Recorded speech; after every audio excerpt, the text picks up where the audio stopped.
Alright guys, welcome back to the channel. Welcome if you're new. Thank you for taking time out of your day to check the video out. We have more PlayStation news, rumors, and leaks to go over and cover today. We're starting with a game that was announced that's going to be launching day one into PlayStation Plus Extra and Premium. This is being reported by PlayStation Lifestyle. They say the first PS Plus Extra and Premium June 2025 game has been confirmed in a developer update.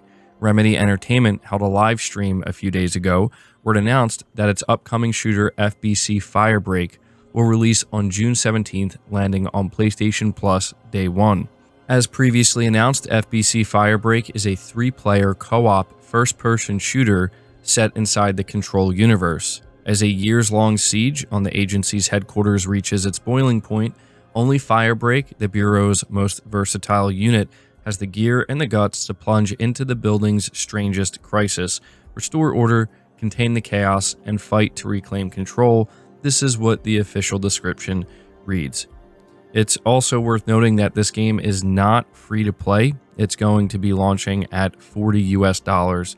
So I wanted to highlight this because we did see the prices of PlayStation Plus going up in certain regions, and obviously that's not good to see.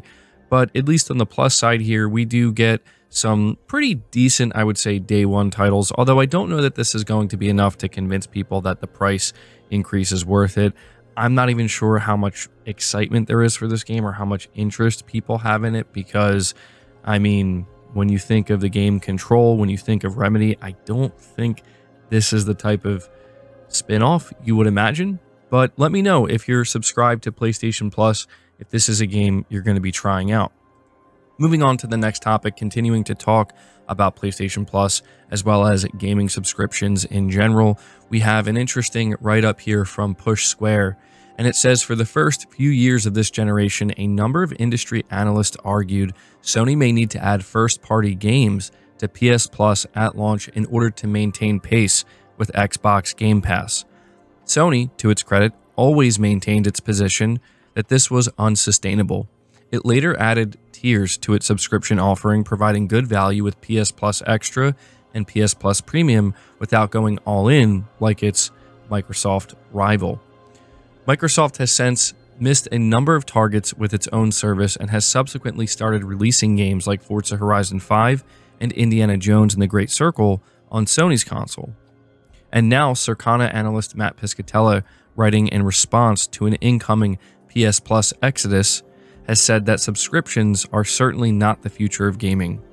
While he added that they can have a place in the industry, he pointed out that US spending on services like PS Plus and Xbox Game Pass has remained flat since 2021, aside from a brief 14% year-over-year boost when Call of Duty Black Ops 6 was added to the service last holiday. So this, to me, is something that is worth covering because we are seeing what's going on with PlayStation Plus, and I have seen quite a few people saying that they're done with it. They're not going to be resubscribing, and they're moving on from it.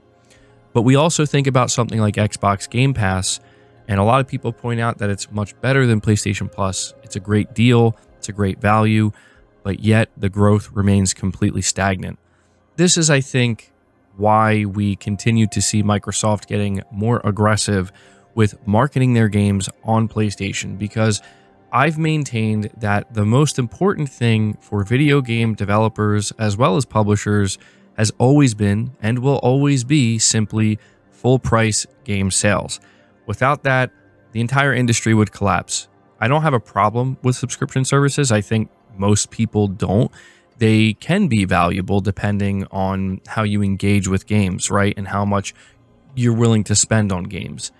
But at the same time, I think it's more than safe to say that gaming subscription services will be supplemental. They have been supplemental. They will remain supplemental. And when I look at this data, and the only boost that we saw in the last 4 years came last year with Call of Duty Black Ops 6 launching day one into Game Pass, and it only boosted it by 12% in Q4. And that's it. It barely moved the needle. I was a little bit surprised by that. I would have assumed Call of Duty would do much more launching day one for the first time into a service like Xbox Game Pass. But what we're seeing now, and what I think we will continue to see, is that people simply like buying their games, whether that be digitally or physically. And I think that PlayStation Plus, as well as Xbox Game Pass, and any other service for that matter, is just going to remain purely supplemental. But I wanted to take a moment to talk about this with you guys and go over it because, yeah, as we see things like prices going up, we see what's going on with the Nintendo Switch 2 and $80 games. You know, it's going to be important to continue to pay attention to these subscription services and see how they're doing. But continuing to talk about Microsoft here a little bit, we have an interesting write-up once again from Push Square talking about Doom: The Dark Ages. The title here reads, "A PS5 exclusive Doom: The Dark Ages trailer is not sitting well with Xbox fans." A new PS5 trailer for Doom: The Dark Ages, described as, quote, "something special for PlayStation fans," appears to have irked Xbox owners who are baffled Microsoft subsidiary Bethesda is giving Sony additional marketing support.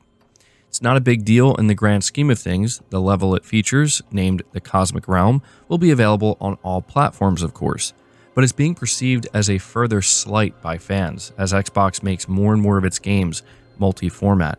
The video, which has only been posted to PlayStation's official YouTube channel and not yet on the Xbox or Bethesda channels, has already racked up more than 500,000 views and features the game's director directly addressing PS5 fans.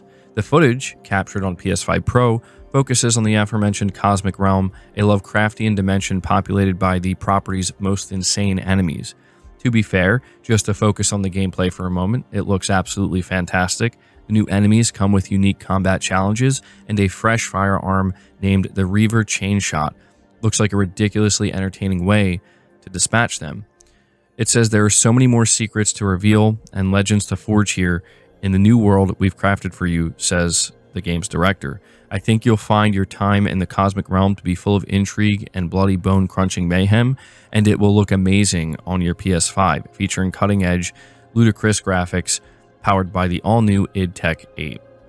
It's interesting to see Bethesda specifically target PS5 players like this, but to be fair, PlayStation's official YouTube channel is one of the biggest gaming channels out there, and we suspect a large chunk of Doom: The Dark Ages copies will be sold on Sony's system when it's all said and done.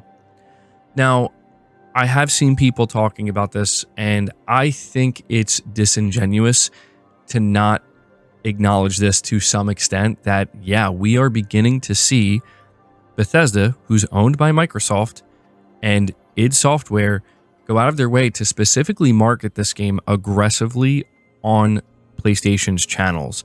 And I think it's clear that what they're expecting is the majority of their sales, or at least a very large chunk of their game sales, to come from PlayStation, which maybe isn't the most surprising thing. But again, when you consider where we were even just a year ago, a year and a half ago, right? Who would have thought that this is how it was going to play out? So it seems that to some extent, you can expect maybe some exclusive marketing from Microsoft when it comes to certain games they're going to be releasing on PlayStation. I would say that this is a non-story if it was something like Forza Horizon 5 or a port of a game, but this is a new game. You would think that the marketing for it, if anything, would be more aggressive on the Xbox side.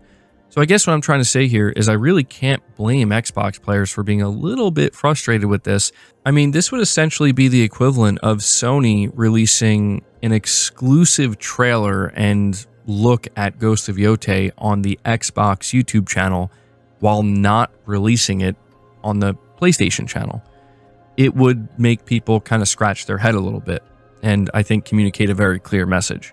But anyway, I want to know what you guys think about that. We're going to move on to the final topic of the video, which is a small, but I would say maybe exciting update on GTA 6, specifically its online component. This is being reported by Gaming Bolt. It says Grand Theft Auto 6 is still slated for launch this fall, but neither Rockstar Games nor Take-Two Interactive has had any updates since the first trailer debuted in December 2023. Take-Two's CEO Strauss Zelnick discussed marketing beginning relatively close to the game's release window, but new gameplay details have been lacking. Fortunately, it seems a new report is coming in the next few weeks, courtesy of Insider Gaming's Tom Henderson. On the latest Insider Gaming Weekly podcast, he revealed, quote, Speaking of stories and GTA 6, I do have like a well-researched story coming out in the next couple of weeks about GTA 6 and the online component, end quote. It's unknown whether the report will mention a release window or any single-player details. Regardless, GTA Online, a moneymaker for Take-Two since it launched in October 2013, and how it will function in Grand Theft Auto 6 has been left ambiguous since the latter's announcement. So I know that this is kind of strange because it's like we're getting a tease of a report for a game that's going to be coming out later this year, but this is just where we are with GTA 6, where people are desperate for literally any piece of information they can get regarding this game that isn't nonsense or isn't BS or isn't clickbait. And, you know, Tom Henderson is one of the best, if not, I would say the best insider in the industry.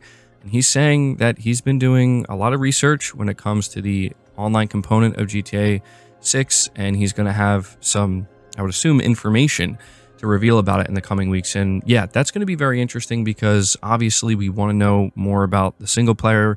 We want to just see a new trailer, learn more about the characters and the story. But there's no denying that the biggest part of GTA 6 will be the online component. Make no mistake about that. So I would assume that Take-Two Interactive has some massive plans. Anyway, guys, that's going to do it for the video. I hope you enjoyed it. I hope you found it informative. If you did, be sure to leave it a like, subscribe to the channel if you're new, hit the bell notification icon, and feel free to share this video out on top of all that. But until next time, guys, take care.